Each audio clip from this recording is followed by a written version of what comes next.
Hola, ¿qué tal? Yo soy el biólogo Víctor Manuel García y en este video vamos a hablar sobre la estructura del ADN, la estructura del ácido desoxirribonucleico.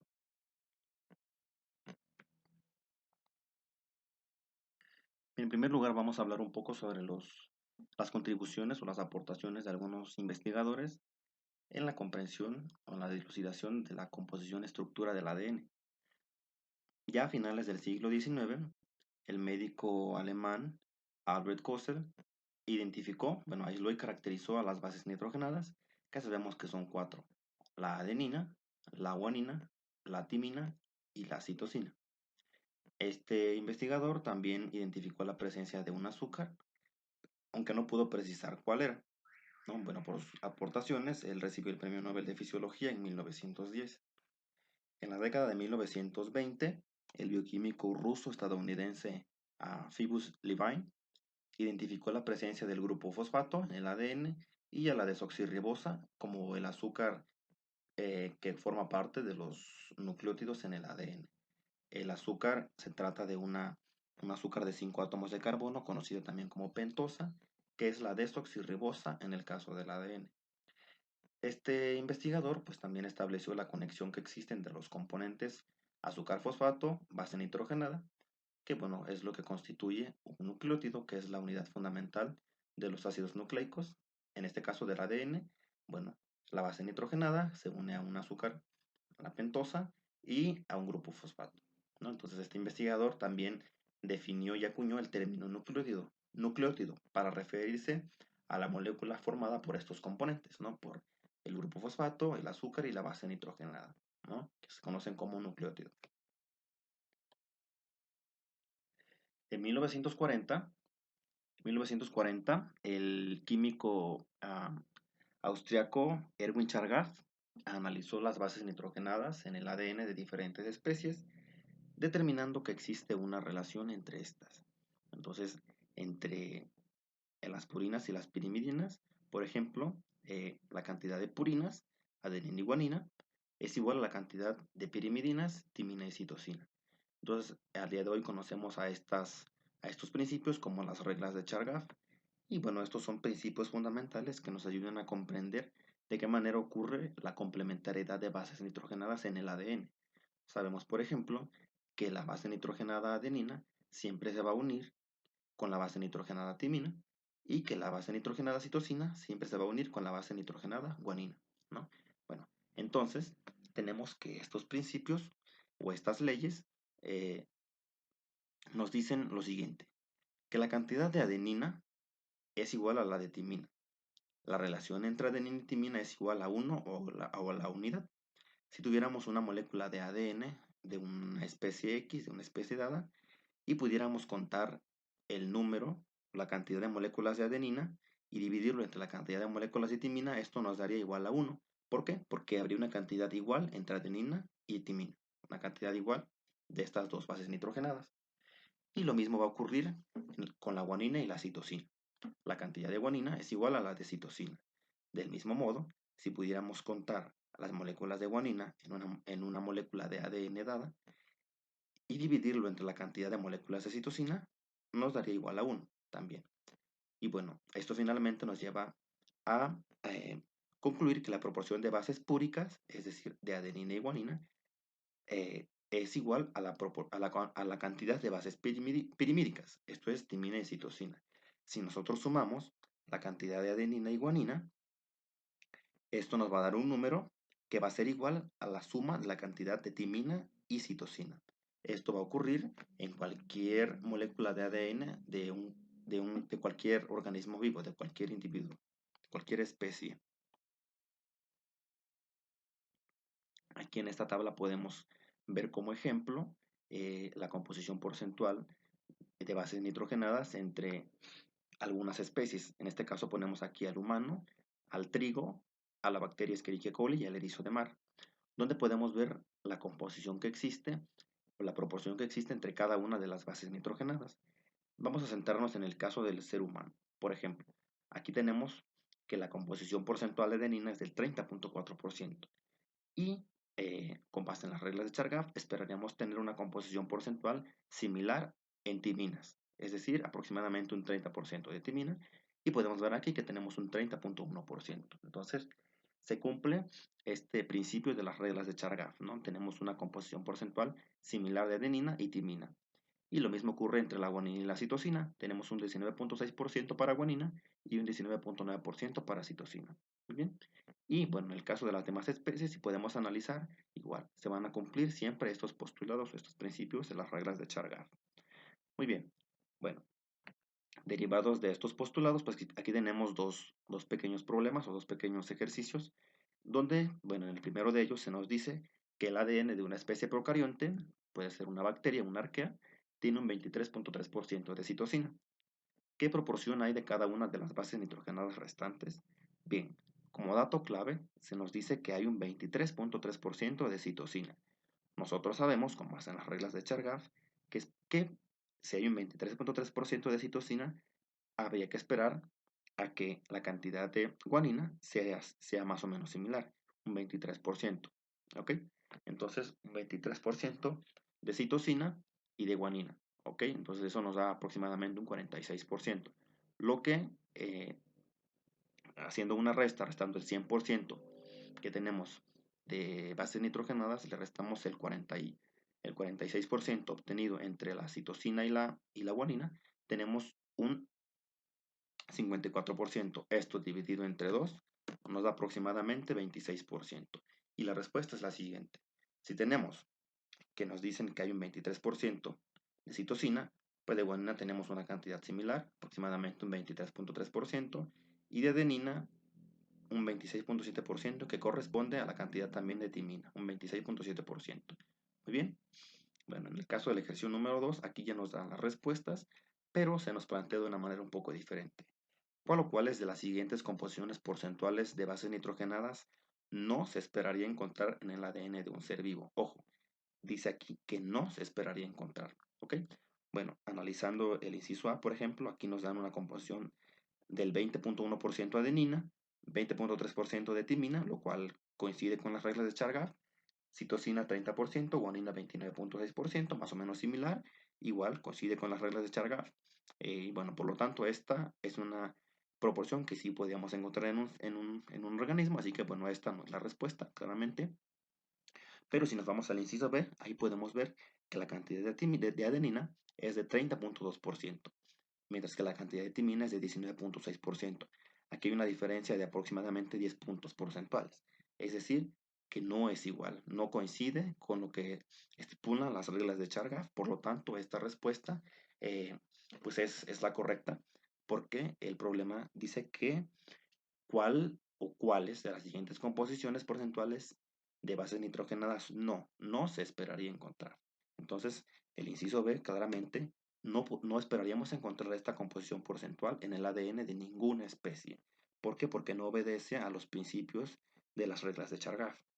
Y en el caso del inciso C, por ejemplo, aquí, aunque sí obedece a las reglas de Chargaff, porque podemos ver que hay la misma cantidad de adenina que de timina y de citosina que de guanina, pues sería a lo mejor un poco probable que, digamos, se encontrará una especie que tenga exactamente la misma proporción de cada una de las cuatro bases nitrogenadas.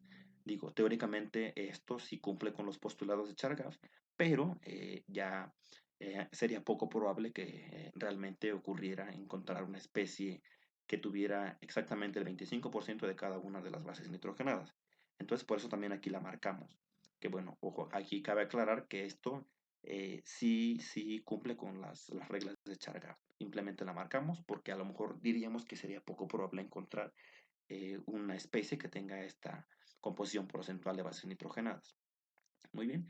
Y el ejercicio D, pues claramente no es la respuesta tampoco, porque al igual que en el ejercicio, que en el inciso A, perdón, pues hay una diferencia bastante grande entre la cantidad de adenina, que es de 15.8%, con la de timina, que es de 16.2%, perdón, hay una composición igual, perdón, igual que en el inciso A, y en el caso de la citosina y de la guanina también la composición porcentual es similar, y este sí obedece al principio de Chargaff. Entonces aquí, ok, entonces vamos a poner que este sí obedece a los principios de Chargaff, este también, pero como la pregunta nos dice que no aquí nos preguntan cuáles no se esperaría encontrar en el ADN de un ser vivo, pues sería este, ¿ok?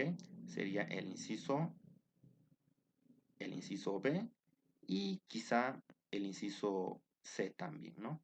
Que ya vimos que sí cumple con los postulados de Chargaff, pero que a lo mejor es poco probable encontrar una especie con esas características, ¿no?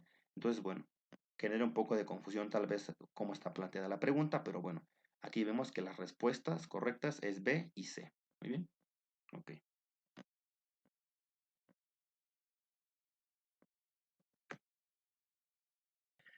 Bien, continuando con los antecedentes que dieron lugar con la construcción del modelo de comprensión de la estructura del ADN, pues mencionamos también las aportaciones de estos investigadores, el físico Maurice Wilkins y la física y cristalógrafa Rosalind Franklin. Ok, bueno, ellos trabajaban en un laboratorio del King's College en Londres. Bueno, ellos estaban interesados en descifrar la estructura del ADN, la estructura tridimensional del ADN. En esa época, en 1950, es la década de 1950, muchos investigadores en el campo de la física, muchos físicos, pues bueno, estaban atraídos por el estudio de las moléculas biológicas, ¿no? En este caso el ADN, pues era una molécula bastante interesante porque no se conocía la estructura tridimensional. Así que bueno, ellos en colaboración, Wilkins y Franklin, pues bueno, ellos con la ayuda de las técnicas de cristalografía de Rosalind Franklin, ella era una cristalógrafa, pues cristalizaron la molécula y con rayos X, con difracción de rayos X, ellos pudieron finalmente obtener imágenes bastante bonitas, bastante útiles para comprender la estructura de la molécula de ADN. Entonces, bueno, Rosalind Franklin tomó una serie de fotografías, donde la más famosa de ellas es la fotografía número 51 del ADN, que fue la que sirvió como pilar o pieza fundamental para comprender la estructura del ADN. Entonces, cuando Rosalind tomó esta fotografía, ella estaba muy joven, tenía 30 años, y bueno, ella también estaba apoyada por uno de sus estudiantes de doctorado, que era Raymond Gosling, y bueno, ellos tomaron esta fotografía, la famosa fotografía 51, donde podemos ver claramente, por ejemplo, que si nosotros tenemos a la molécula de ADN estirada, aquí como se ve aquí, y le hacemos incidir rayos X, podemos ver cómo se proyecta en un plano este patrón en forma de una X que corresponde a una a una estructura en forma de hélice, una estructura helicoidal. Entonces los datos de Franklin y Gosling pues indicaban que la estructura del ADN debía ser helicoidal y que estaba compuesta por más de una cadena de nucleótidos. Ya se conocía en ese entonces que los nucleótidos componían al ADN por los antecedentes, bueno, de las aportaciones de otros investigadores como los que hemos mencionado al principio de la presentación, pero no se sabía en qué orden estaban esos nucleótidos, cómo estaba organizada estructuralmente la molécula de ADN, esos nucleótidos, cómo se encontraban acomodados los nucleótidos en el ADN. Ok, entonces Franklin, Wilkins y bueno, también en Gosling, pues bueno, ellos propusieron que probablemente se podía tratar de una doble o triple hélice. eh, la estructura del ADN, podía ser una hélice doble o triple. Entonces, bueno, entonces estas aportaciones pues fueron bastante útiles, bastante importantes y esenciales, podemos decirlo de esa manera, esenciales para que posteriormente otros investigadores finalmente terminaran por construir un modelo ya estructural y definido de la composición del ADN, ¿no? De la estructura del ADN. Entonces, pues bueno, todos hemos escuchado hablar acerca de Watson y Crick y muchas veces les atribuimos a ellos el descubrimiento de la estructura del ADN y pues bueno, ellos, si bien ellos propusieron la estructura o el modelo que explica la estructura tridimensional del ADN, pues ellos no lo hicieron solos, sino que ellos se basaron en las aportaciones de los trabajos de Maurice Wilkins y de Rosalind Franklin para finalmente proponer un modelo que explicara, ¿no? Que explicara cómo está estructuralmente organizada la molécula de ADN. Entonces, en su modelo, Watson y Crick eh, postularon que se trataba de una doble hélice entrelazada y sumamente larga, similar a una escalera de caracol. Entonces podemos ver aquí en el esquema de la derecha cómo tenemos aquí una hélice doble, es decir, similar a una escalera de caracol, pero doble, de una escalera doble, una espiral.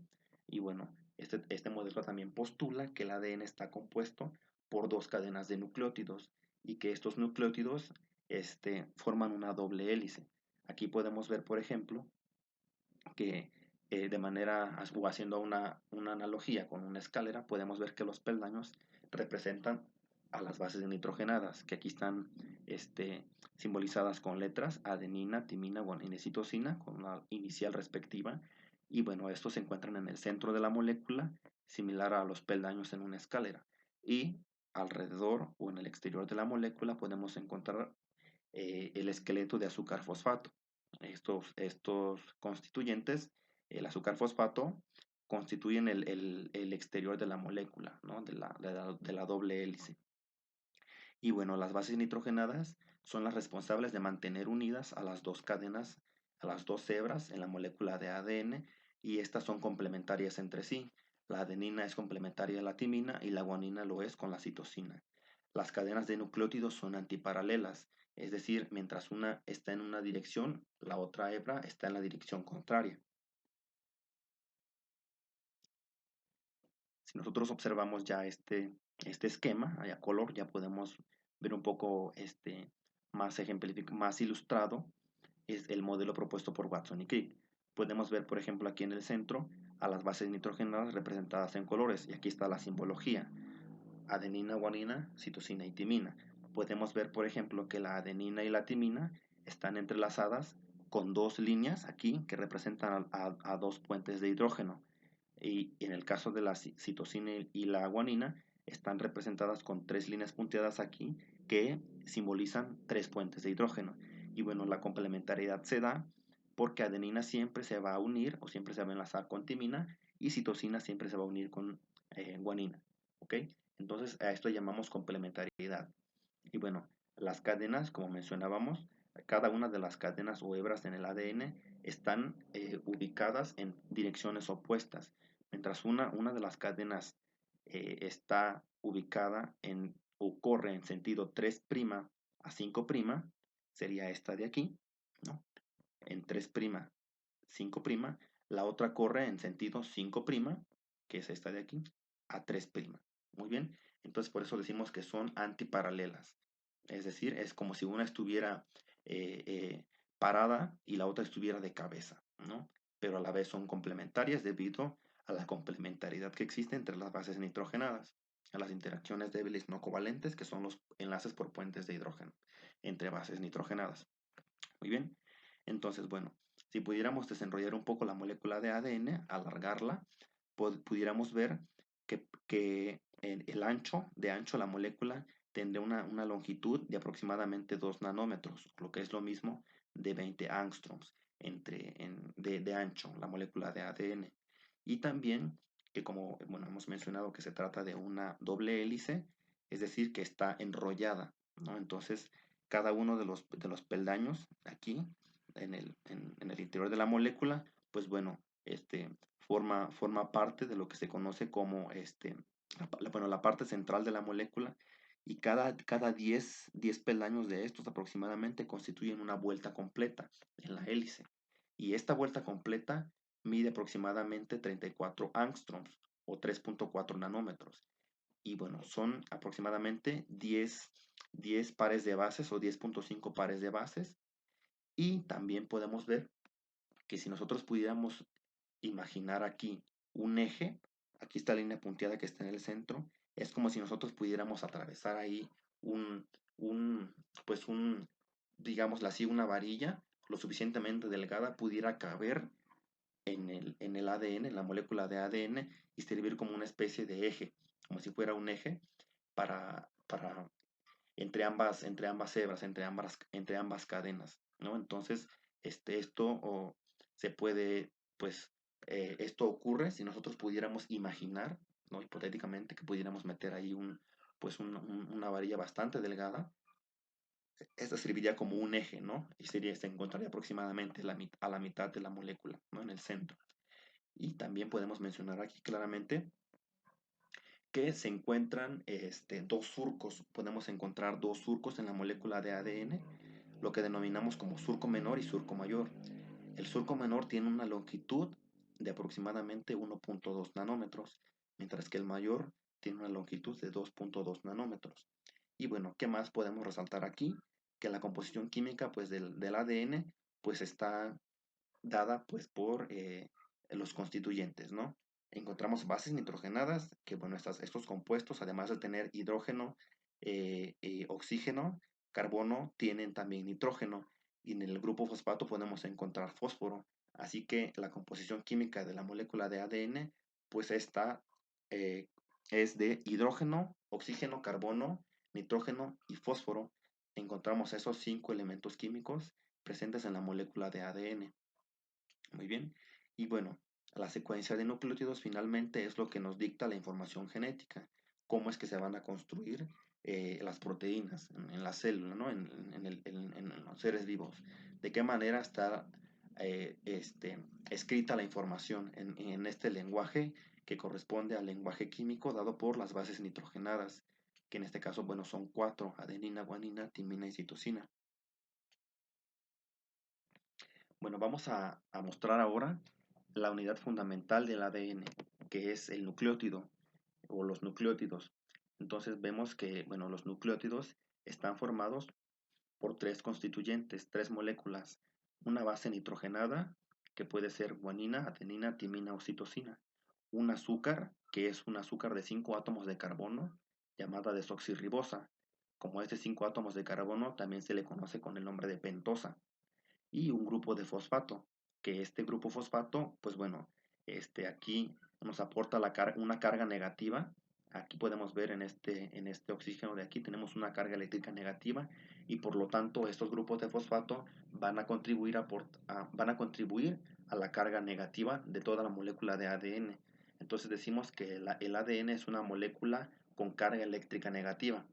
Muy bien, entonces bueno, a la unión del grupo fosfato, la desoxirribosa o azúcar, y la base nitrogenada la denominamos como nucleótido y es la unidad fundamental de los ácidos nucleicos del ADN. Y bueno, si solamente hacemos referencia a la base nitrogenada y el azúcar, a la desoxirribosa, hablamos de un nucleócido sin incorporar al fosfato, ¿no? ¿Ok? Solamente base nitrogenada y azúcar van a constituir el nucleócido. Y como hay 4 bases nitrogenadas, pues también hay 4 tipos de nucleótidos en el ADN. El DAMP, el DGMP, el DTMP, el DS y el DSMP. Esto es una abreviatura de cada uno de los 4 nucleótidos. Como podemos ver aquí en la letra central, A, G, T y C corresponden a las iniciales de las bases nitrogenadas adenina, guanina, timina y citosina. ¿Qué quiere decir? Desoxi, adenosin monofosfato. Desoxi, guanosin monofosfato. Desoxi, eh, timina monofosfato, desoxicitosina monofosfato, ¿no? Entonces, esos son los nombres de los 4 nucleótidos que encontramos en el ADN. Y en la parte derecha de la ilustración podemos ver cómo es la formación de un nucleótido. Entonces vemos que tenemos aquí, en la parte central, la molécula de desoxirribosa es un azúcar compuesta por 5 átomos de carbono. Entonces, para facilitar un poco más la comprensión de cómo ocurre la reacción para la formación de los nucleótidos, pues vemos aquí que los átomos de carbono están enumerados, aquí tenemos números rojos, y decimos que los carbonos se conocen como carbono 1', 2', carbono 3', 4' y 5'. Y bueno, entonces la base nitrogenada se va a unir eh, se va a unir con el hidroxilo o grupo OH que está unido al carbono 1' de la desoxirribosa. Y en el otro lado de la molécula de azúcar, de desoxirribosa, tenemos otro grupo OH o hidroxilo que está unido al carbono 5' de la molécula y este grupo hidroxilo eh, es el que va a reaccionar con el grupo hidroxilo del ácido fosfórico. Esta es una reacción de síntesis por deshidratación. porque bueno, al reaccionar químicamente estas dos moléculas, el azúcar con el ácido fosfórico, pues van a liberar una molécula de agua. Entonces aquí se va a formar una molécula de agua y a la vez van a quedar unidos químicamente el ácido fosfórico y la desoxirribosa.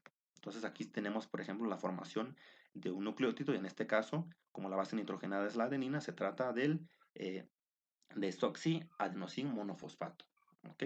Entonces, este, aquí tenemos la formación de este nucleótido. Y bueno, desde el punto de vista químico podemos dividir a las bases nitrogenadas en dos grandes grupos, las bases púricas, o también conocidas como purinas, y las bases pirimídicas, o conocidas como pirimidinas. Las bases púricas son la adenina y la guanina. Estas bases nitrogenadas están compuestas por dos anillos. Podemos ver aquí un anillo y otro anillo aquí en la adenina. En el caso de la guanina también tenemos dos anillos, uno aquí y otro por aquí. ¿Ok? Entonces, y del mismo modo, podemos nosotros nombrar a los átomos de nitrógeno aquí de las bases nitrogenadas para también poder ubicar con mayor facilidad los componentes, ¿no? O de qué manera o en qué parte de la molécula ocurre la reacción o de qué manera se une la base nitrogenada con el azúcar, ¿no? Para formar los nucleótidos o para entrelazarse y formar la molécula de ADN al unirse varios nucleótidos, ¿no? Muy bien, ok. Entonces, pues decimos que las bases púricas son compuestos bicíclicos, o sea, tienen dos anillos aquí y son derivados de la molécula de purina, por eso son conocidas como bases púricas. En el caso de las bases pirimídicas, son la citosina y la timina. Estas solamente están compuestas por un anillo, y estas derivan de la molécula de pirimidina, por eso se conocen como bases pirimídicas. Muy bien. Entonces, recordemos, en la diapositiva anterior mostramos cómo se forma un nucleótido. Y bueno, las bases nitrogenadas, cual sea de ellas, se unen a la desoxirribosa para formar un nucleótido. Y a la vez la desoxirribosa se une al grupo fosfato. Muy bien. Bueno, las bases púricas y las pirimídicas se unen de diferente manera a la molécula de azúcar. Las bases nitrogenadas eh, pirimídicas se unen a la desoxirribosa por el nitrógeno por el nitrógeno 1. Entonces aquí podemos ver el caso de las pirimídicas, el nitrógeno 1 lo podemos ubicar aquí. Entonces en este nitrógeno va a ocurrir la reacción con la molécula de azúcar, la desoxirribosa, para formar el nucleótido. ¿Ok? Y bueno, en el caso de las purinas o de las bases púricas, la reacción va a ocurrir en el nitrógeno número 9. Aquí podemos ver en el caso de la purina, el nitrógeno número 9 está por aquí, lo estoy señalando, y en este átomo es donde va a ocurrir la reacción, ¿no? Con la desoxirribosa. Aquí se van a unir químicamente para formar el nucleótido o el nucleósido, ¿no? Dependiendo. Este.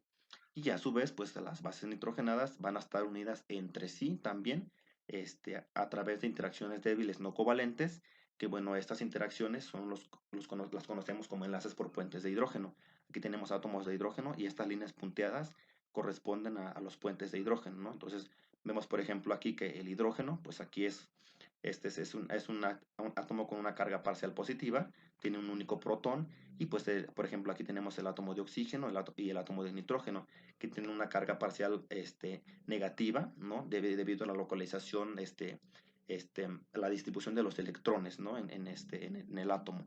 Entonces eso hace que haya una atracción electrostática, una interacción que forma lo que se conoce como puentes de hidrógeno, que estos son los que mantienen unidas a las bases nitrogenadas en el ADN, y también son las responsables de mantener unidas ambas hebras o ambas cadenas en el ADN. Entonces, los nucleótidos pueden unirse entre sí, varios nucleótidos, miles, millones de nucleótidos para formar largas cadenas de ADN.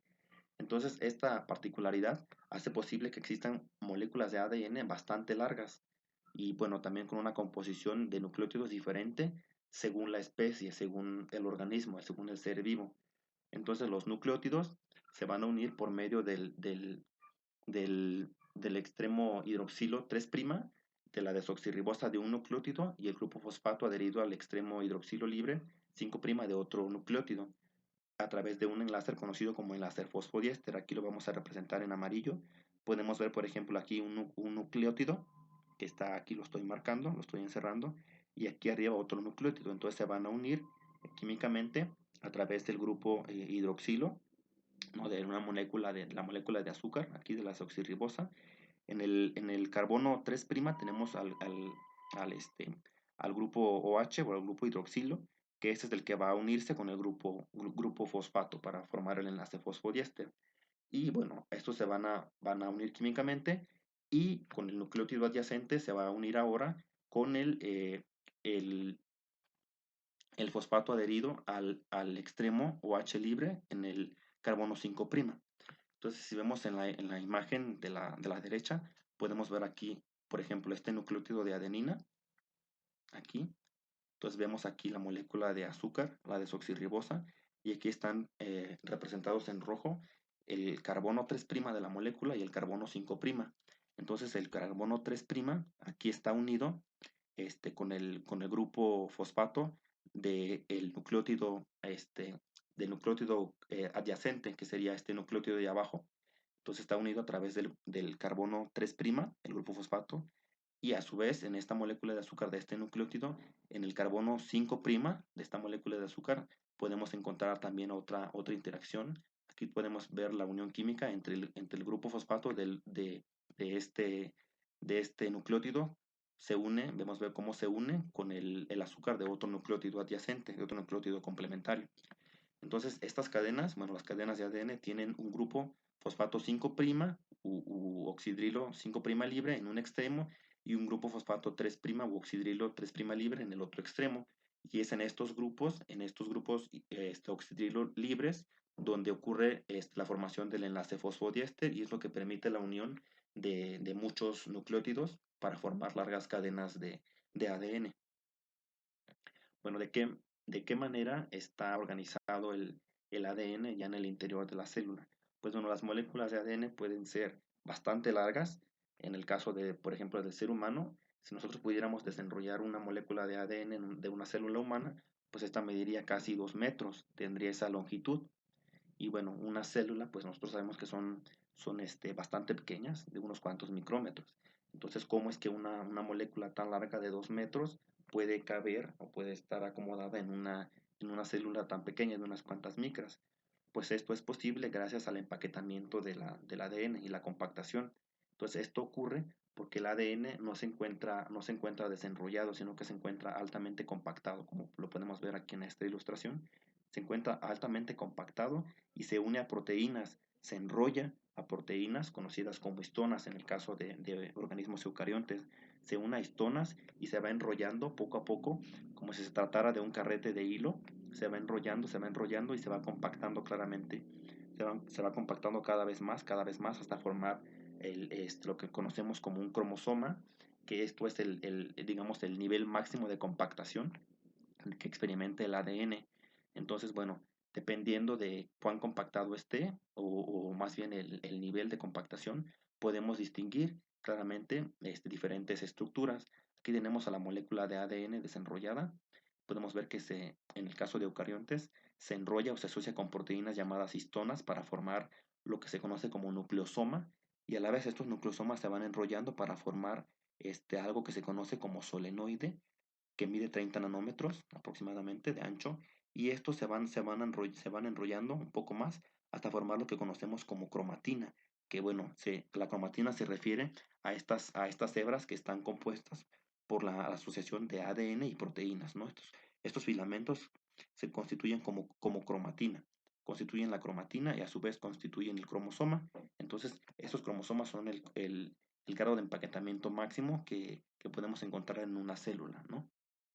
Entonces, de esta manera es como podemos nosotros, bueno, cómo entendemos que el ADN puede caber, si es una molécula tan larga, cómo es que puede caber en el interior de una célula tan pequeña, de unas cuantas micras. ¿Ok? Entonces, no se encuentra el ADN libre, sino que se va a encontrar asociado a proteínas en el núcleo, en el caso de eucariontes, otras proteínas similares a histonas en procariontes, para su procesamiento, para formar la cromatina y poder compactarse y poder caber de esta manera en las células. Y bueno, ¿dónde se localiza el ADN? El ADN, pues bueno, en todas las células se localiza, bueno, en el caso de organismos eucariontes, que sabemos que son aquellos organismos que tienen núcleo, pues encontramos el ADN aquí, dentro del núcleo, altamente compactado, asociado a proteínas histonas. Entonces aquí encontramos la molécula de ADN y también lo podemos encontrar en algunos organelos celulares, como en las mitocondrias. En las mitocondrias también existen moléculas de ADN y en algunos organismos, como aquellos que son fotosintéticos, podemos encontrar ADN también en los cloroplastos. En el caso de procariontes, aquí no tenemos organelos, el núcleo está, perdón, no tenemos núcleo como tal definido, sino que tenemos una zona altamente densa, conocida como nucleoide, que aquí podemos encontrar el ADN. En esta región altamente densa encontramos el ADN, que bueno, lo conocemos como el cromosoma bacteriano, si se trata de una bacteria, por ejemplo, y bueno, también va a estar asociado a algunas proteínas similares a las histonas que encontramos en eucariontes, ¿no? Y además encontramos ADN, en el caso de bacterias, por ejemplo, que son organismos procariontes, ADN extracromosómico que está en pequeñas cantidades y que puede haber muchas copias, ADN extracromosómico conocido como plásmidos, ¿no? Bueno, como acabo de mencionar, no solamente encontramos ADN en el núcleo, en el caso de eucariontes, encontramos en mitocondria, constituyendo lo que conocemos como el ADN mitocondrial. Entonces son pequeñas moléculas circulares de ADN que encontramos en el interior de las mitocondrias de eucariontes y también ADN cloroplastidial en los cloroplastos de los organismos fotosintéticos como las plantas, ¿no? Como las algas también. Este, en las bacterias fotosintéticas también encontramos ADN de este tipo y bueno, ¿por qué encontramos ADN en estos organelos? ¿Por qué? Porque bueno, este, existe una teoría que se llama la teoría endosimbiótica, donde menciona que las células eucariontes, es decir, aquellas que forman parte de organismos pluricelulares, como los humanos, como los animales, las plantas, este, estos organelos, como la mitocondria, el cloroplasto y otros, este, son el resultado de un largo proceso que ha ocurrido a lo largo de la historia evolutiva, que se cree que es la asociación entre un organismo primitivo, que era un procarionte, que en este caso es la mitocondria, y el cloroplasto, que anteriormente, hace millones de años, eran organismos de vida libre, eran organismos procariontes, pero que se asociaron con otros organismos, con otras células, y finalmente quedaron en el interior de lo que ahora son las células eucariontes. Pues por eso estos organelos, la mitocondria y el cloroplasto conservan su propio ADN. Tienen ADN que es independiente del ADN nuclear, ¿no? Aunque bueno, ahora sabemos que hay una interacción entre el ADN de los dos organelos con el ADN nuclear, pero también encontramos ADN fuera del núcleo en el caso de eucariontes, ¿no? En los organelos que acabamos de mencionar. Y bueno, en el caso de eucariontes, pues además del ADN cromosómico, del ADN genómico, encontramos pequeñas moléculas de ADN circular conocidas como plásmidos. Y bueno, finalmente, ¿cómo se almacena la información genética en el ADN? Hemos mencionado cómo está compuesto química y estructuralmente el ADN, pero bueno, ¿cómo esta estructura o esta composición química contribuye a albergar o a contener la información genética? Ok, sabemos que el ADN, o conocemos como al ADN como la molécula portadora de la información genética. ¿Por qué? Bueno, decimos que el ADN contiene las instrucciones que se necesitan para crear la vida, para crear y sostener la vida. Y el ADN actúa como una especie de plano molecular biológico. El ADN es como si fuera una especie de mapa o una especie de plano que dice qué es lo que se tiene que construir. El ADN tiene esas instrucciones que le dicen a la célula qué es lo que necesita, qué proteínas son las que va a sintetizar, qué es lo que va a construir. Entonces, este es un lenguaje químico almacenado en 4 letras, que es en un alfabeto de 4 letras, que es A, G, T y C, que constituyen a las bases nitrogenadas. Entonces, esta información se encuentra aquí y es el orden de los nucleótidos, cómo están los nucleótidos acomodados en el ADN a lo largo de la molécula de ADN, la clave para interpretar la molécula.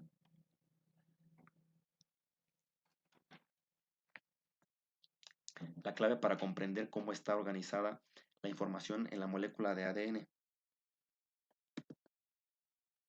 Bien, el ADN de cada especie es distinto y único, y la información contenida se transmite de generación en generación.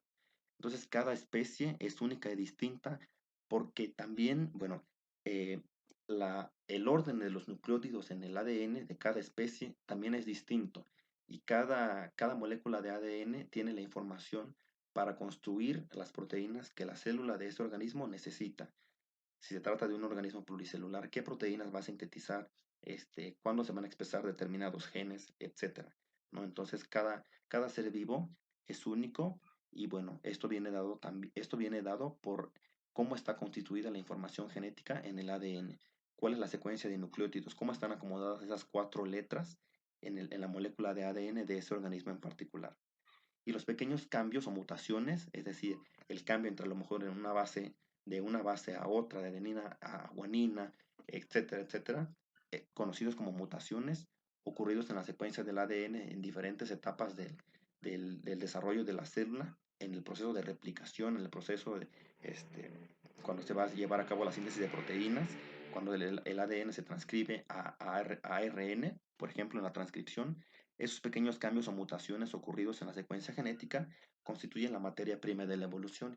Finalmente, pues bueno, esto es el pilar fundamental que unifica la biología, ¿no? La evolución.